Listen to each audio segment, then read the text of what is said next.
Yeah, that's This meeting is being recorded. Where did that sound? We've never heard that sound before. I'm telling you, that's the new Tubin rule. They like flash that so nobody gets caught taking care of themselves. What? Wait, what is this? You don't remember that guy Jeffrey Tubin that was caught masturbating on a Zoom call? What? What? No. What the fuck was this? The wrong browser was open. He's like he's on CNN and like he's a writer, right? Well, now he's a CNN analyst, and he had to go on an apology tour. He was Office Crank? Oh yeah. There was a COVID spiked Office Cranks, but it was all virtual. So wait a minute, he was at home just like on a conference call, and like what the Put a sticky note over the camera. Like the video was up, or he was thought the video was off. What a fucking like degenerate. Like yeah. So he was like the level like. He was like, what the fuck is wrong with people? You're like on a conference call with all your coworkers, and you're like, watch this, I'm going to put it on mute and fucking... Yeah, Department of Justice. So Department of the Justice formal, like some like mock debate or something. So he had a specific role, and he wasn't on. But he still had to be that part of like the moderation. And he just was like, I'm going to zone out. And then didn't turn his video off. So like his whole team... within like the Department of Justice staff, were just like, and he's on mute, silent, and can't hear. Right, but then like his video is still rolling. Oh, you know what though? That guy fucking. First of all, that guy deserves what he gets. Second of all, that guy should be ostracized out of the community. Well, and you're like the fact that he still has a fucking job is. But then CNN has now hired him as a legal analyst. But then before like he started, he had to go on an apology tour on all these CNN shows. Do they? Well, first of all, nobody watches CNN because it's fucking hot garbage. Well, this was how they're getting viewers. Is they're hiring because they can't talk about fucking Trump anymore. I think it's hilarious. If you look at CNN, their fucking ratings are down like 9,000%. Yeah, sounds about because right. they don't have anything to talk about. They can't be, and they can't necessarily point fingers at fucking Sloppy Joe.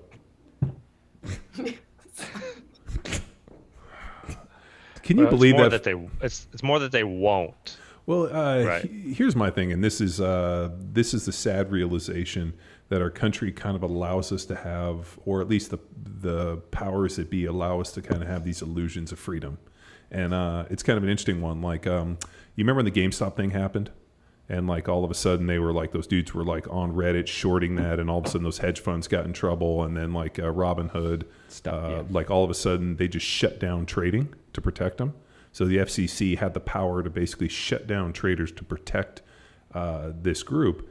So like, wait a minute, like where's free market on that one? And then the other one is, they have this illusion of, we have the Second Amendment, and all these people are like, over my dead body. And then you get Biden up there and he's like, you can't take the government. We got nuclear weapons and F-15s.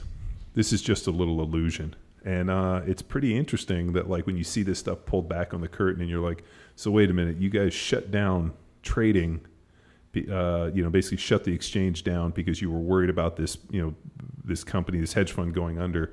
And then you got the acting president being like, meh, you guys don't need those weapons. We'll just fucking hit you with nuclear weapons. I mean, great. I'm like, okay, great. Like, let's go back to pretending. Hey, Power Athlete Nation. Here's to you, John. Thanks, Mr. McQuilkin. Here's to you. Yeah, I'm John Wellborn, CEO of Power Athlete, and I'm joined by my two nutrition ninjas. I got Rob and Sam on the line, and we are going to answer some questions from the hotline.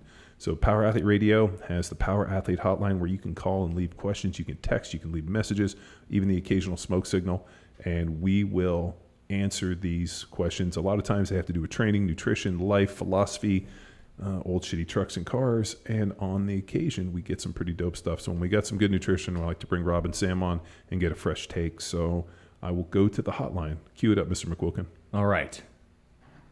What's up, Power Athlete fam? Me and a bunch of my bartending buddies in Nashville have been doing Jack Street for a while and absolutely loving it. I'm wondering, what are your thoughts regards to balancing alcohol consumption with getting after it in the gym?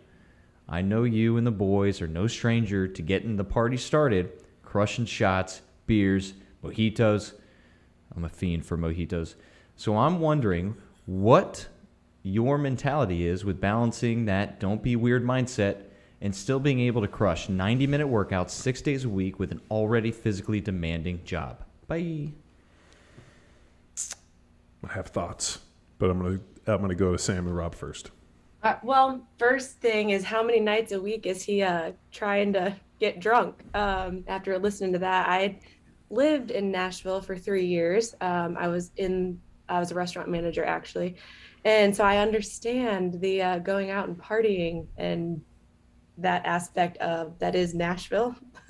So my short answer, and I know we're going to talk deeper, but it's a cost benefit analysis. So are you feeling good in your workouts?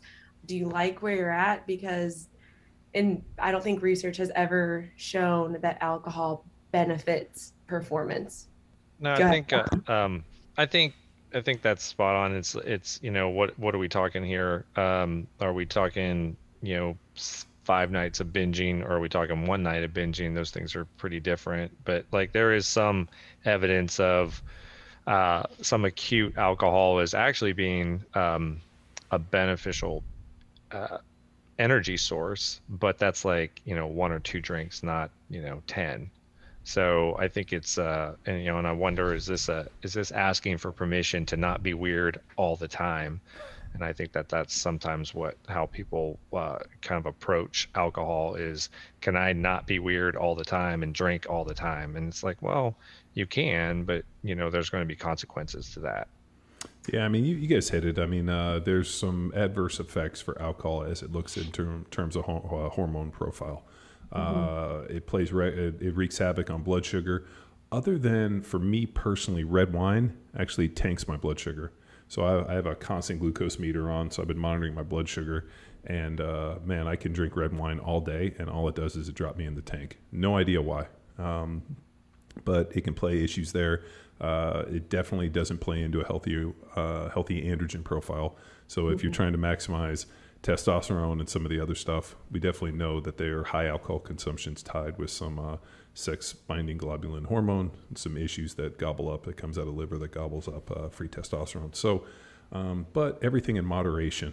You don't have to go with, moderation's for cowards kind of take and say, hey, I'm going to get fucking smashed 6 nights a week. But also I ask, how old are you?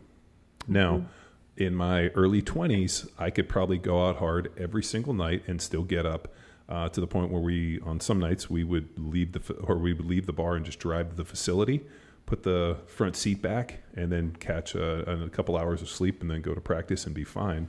That was in my 20s. In my 30s, that couldn't happen. And then in my 40s, obviously, I'd fucking die. So I think, who are you? What are you training for? Like you said, you're a bartender. I'd never met very many bartenders that didn't drink, at least. And if he's working 5-6 nights a week, there could probably be some binging there. But also, a lot of times big drinking is tied to 2 other things, which is late nights and making poor dietary choices. So I know that if I have a whole bunch of drinks, I like to eat something. And I know that can definitely, wreak some havoc on your diet, and especially for that piece. So, and then also lack of sleep. If you're, as he's a bartender, he's already in a position where he's probably staying up. I don't know what last call is in Tennessee, but, if it's got to be at least 2 a.m. when the bar's closed. So as a bartender, last call, you kick all the drunks out. He's not getting home till 3, 4 in the morning. If you hang out and have a bunch of drinks all night, your sleep's already going to be disrupted. You're going to bed late, and now you got to try to get up and maximize what you're doing in the gym. So, at the end of the day, this individual's an adult. He's working in a bar, so it's hard to not have drinks if you're working. But I think if Jack Street is your main goal, I would probably pick and choose my battles and say, hey, I'm going to train hard 5 days, and on the 6th day, I'm going to go out and have a bunch of drinks, and I'm going to sleep in that night, or maybe just get up and do a little bit of aerobic work and kind of go from there. So I don't believe, and Sam brought up a good point, like I think that maybe for some endurance stuff there might be some acute like alcohol response to maybe increase capacity, but in terms of like lifting weights and getting jacked as possible, I don't know a single pro bodybuilder that drinks alcohol with any regular consumption. I mean, maybe on the occasion, but I know when those guys are getting in shape, alcohol doesn't necessarily fit into it just because it's empty calories and they tend to make, bad choices. So all things in moderation. Sleep is paramount. Dehydration happens a ton with alcohol consumption. So I think that there's some factors in there. I think at the end of the day, you have to make a decision. What are you training for? Are you really trying to maximize Jack Street? We're finishing up these shadow cycles. I wouldn't want to do any of the shadow stuff fucking hungover. Like, there's no way. I'd puke. Like if you guys aren't familiar, we ran. I ran 2 back-to-back. I split them up with a read load week, but we just did 2 6-week cycles of high intensity or max kind of exertion, 1 set to failure with drop sets kind of deal. And I know it's smashed a lot of people. Man, I don't think I'd want to even attempt that without 8 hours of sleep. So, well, 2 bars in Nashville are open till 4 a.m. I don't know if these gentlemen work there or not, but the Diner and Scoreboard, ever hear of those, Sam? I have. Yes, I have. Yep. I frequented a lot of Nashville bars in my time. Man, Nashville's kind of like feels very similar to Austin. Mm-hmm. Yeah, I'd rather go out in Nashville at this point, but I've had too much Austin. Can you have too much Austin? Yes, you can. Not enough Dripping Springs, but you can have too much Austin. I think like South Austin. Like, that's kind of where I'm feeling like the vibe down in that South Austin area. Well, yeah. Well, they stole that style from Dripping Springs. The wide open country field picnic table. Yeah. No live music. walls. Yeah. Live music every night. Yeah, that's fucking drip. And that's the thing I dug about Nashville was there was live music. Every place you walked into, somebody was playing a guitar. Not just live music, like musicians.